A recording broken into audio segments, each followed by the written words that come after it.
My name is Smith. I work on the BD side at Optimism Unlimited, and this is OP Radio, our weekly Twitter space with projects from across the ecosystem. So, thank you all for joining again. We have a special guest. He did a mic check earlier. His name is Arjun Arora. He's the COO at Orderly Network. So, very special guest that we've been chatting with for many months on several different initiatives. How are you doing today, Arjun? Yeah, very well, thank you. Very, very well. I'm in a very cloudy and rainy England today, but spirits are high, doing well. Oh, it's a good question. It was definitely a bit of a journey. So, like I said, I had worked with and doing a lot of part-time advisory work with a multitude of different, like a very wide range of different blockchain startups, um, trying to leverage my Google experience and help them fill in the gaps that that they were struggling with. Um, So whilst I was at Google, probably I want to say early 2021, I was actually doing a little bit of part-time work for Woo Network, the centralized exchange.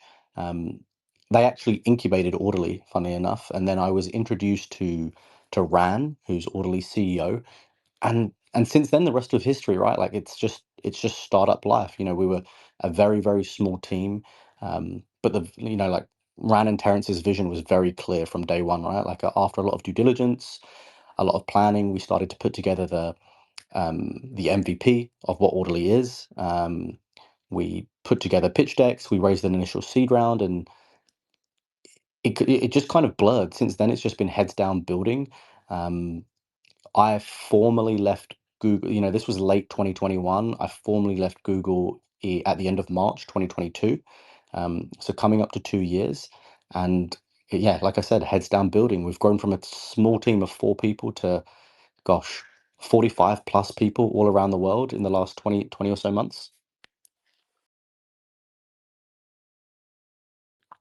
So Orderly are, I guess, the vision at least, and what we're focused on doing. You can think of us, Orderly is the permissionless liquidity layer of all Web3 trading, right? We aim to be the backbone of all DeFi liquidity with one unified omni-chain order book. Um, and I guess there's always a problem when it comes to a vision, right? So we are trying to solve a very specific problem.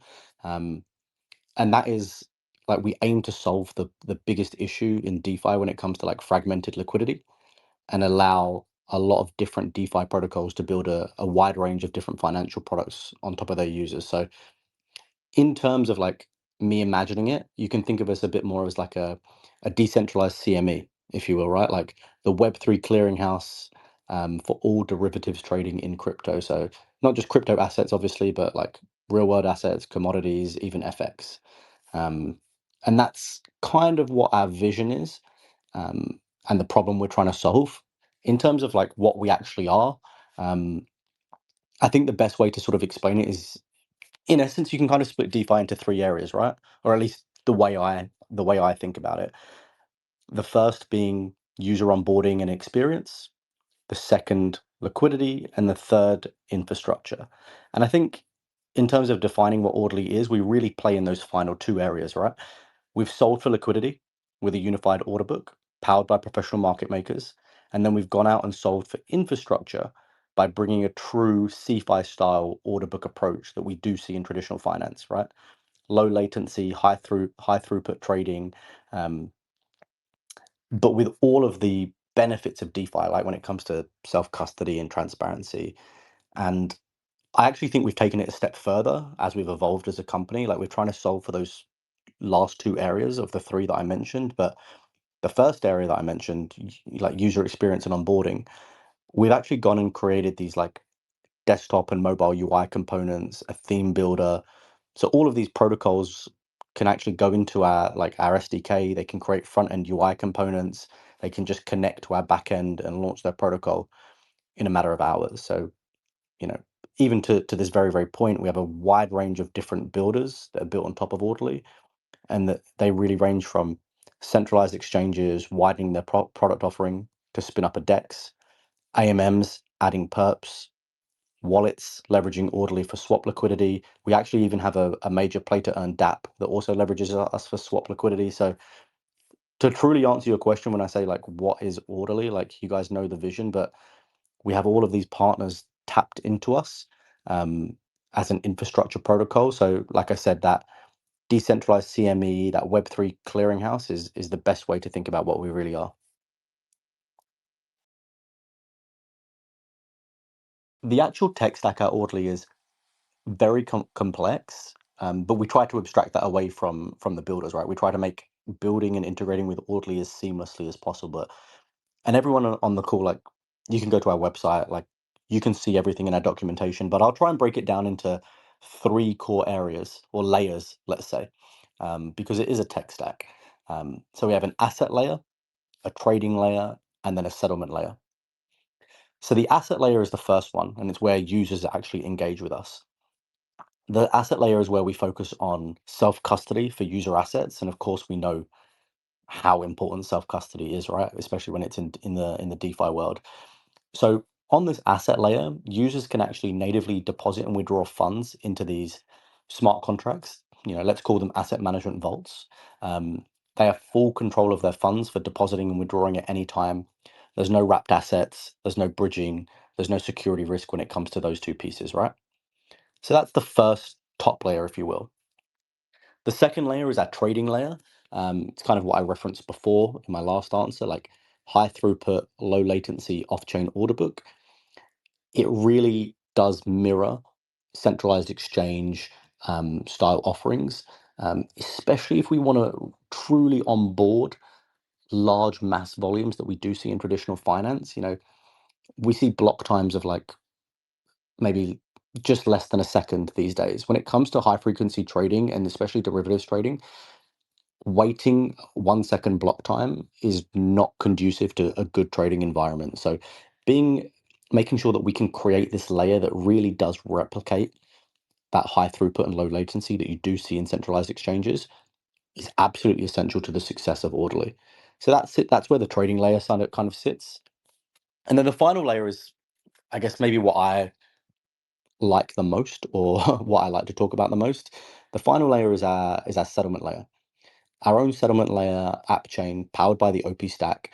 Um, and actually, what happens is all of these different layers connect to each other. So what happens is our OP stack app chain connects to our off-chain matching engine through a relayer. And then what we do is we upload every trade, every transaction. We then update user balances every single block on the OP stack, which again is just less than a second. Everything can be seen on chain and in the Explorer too. So all three of the layers kind of sing in harmony, if you will, but they're all independently as important as each other. Of course, like I mentioned, that settlement layer is fully powered and on mainnet on the OP stack. So we launched on our OP stack mainnet um, on the 13th or 14th of November. All right, so let's say we're just over 2 months in.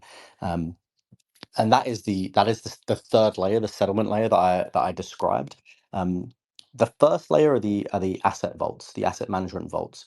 We launched our first vault for native deposits and withdrawals on Arbitrum.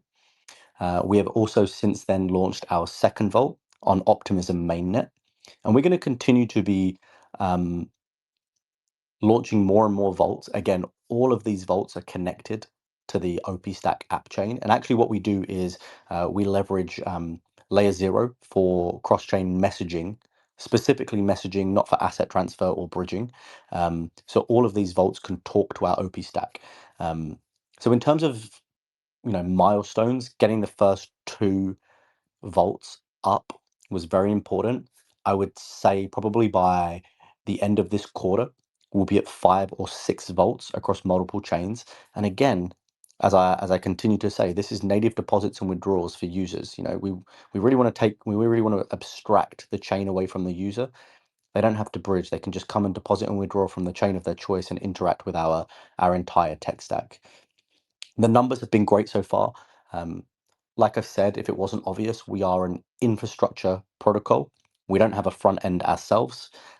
We provide the infrastructure and liquidity for multiple different DeFi protocols to create a very wide range of financial products on top of us. Right now, we have two protocols built on top of us or integrated into us rather.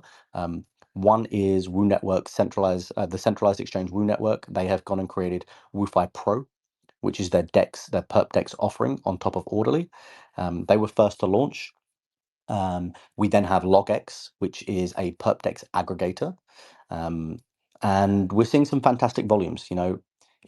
It was a blink of an eye ago that we were at 100 million in terms of trading volume. I'm very happy to say, as of about, as of about 45 minutes ago, I got the updated numbers. We just crossed $1 billion in cumulative trading volume since our inception. We actually also have Dune dashboards that we've just had built out, and the growth is really fantastic. We're two brokers on top of us. We have maybe 15 more, actually 17 more brokers integrating with us right now. I can imagine by the end of February, maybe the end of March, we'll have at least 10 of them fully on mainnet. And all of their users can come in, they can connect to either Arbitrum or Optimism and start trading via Orderly.